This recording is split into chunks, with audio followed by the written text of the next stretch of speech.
प्रथमतः मी आपल्या सगळ्यांना महिला दिनाच्या खूप खूप शुभेच्छा देतो आणि शुभेच्छा देत असताना राजमाता जिजाऊ आणि अहिल्याबाई होळकर यांच्या त्रिशक्ती शताब्दी वर्ष आणि या वर्ष साजरा करण्याच्या सुद्धा आपल्या सगळ्यांना मी या ठिकाणी विनंती करतो। कवयित्री बहिणाबाईंचा हा जिल्हा आहे आणि आपल्या सगळ्यांना कल्पना आहे की या महिला दिनाच्या निमित्तानं औचित्य साधत असताना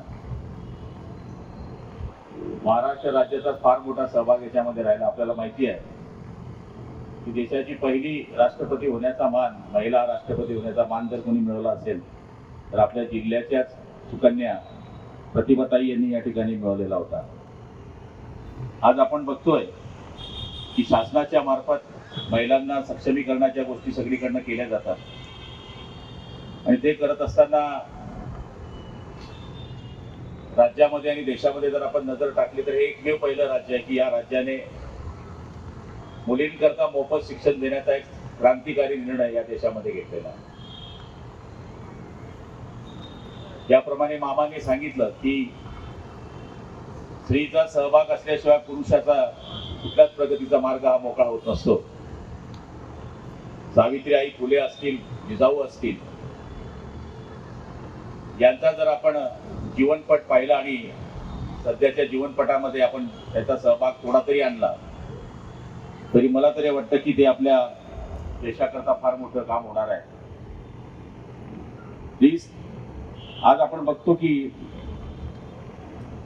महिलांच्या बाबतीमध्ये या सरकारने ज्या योजना राबवल्या त्याच्यामध्ये बचत गट असतील, महिलांना एसटी मध्ये अर्ध तिकीट असेल, त्याचबरोबर मुलींचं मोफत शिक्षण असेल, माझी लाडकी बहीण योजना असेल, या सगळ्या करत असताना महिलांनी सुद्धा आता पुढे येण्याची अत्यावश्यक गरज आहे। 30 ढाल 30 तलवार 30 तुझी जबाबदारी तुला घ्यायची आहे। 30 ढाल 30 तलवार 30 जबाबदारी तुला घ्यायची आहे। शेळी नको तुझ्यात, आता मला वाघीण बघायची आहे। अशा पद्धतीचं चित्र महिलांमध्ये आता निर्माण झालं पाहिजे।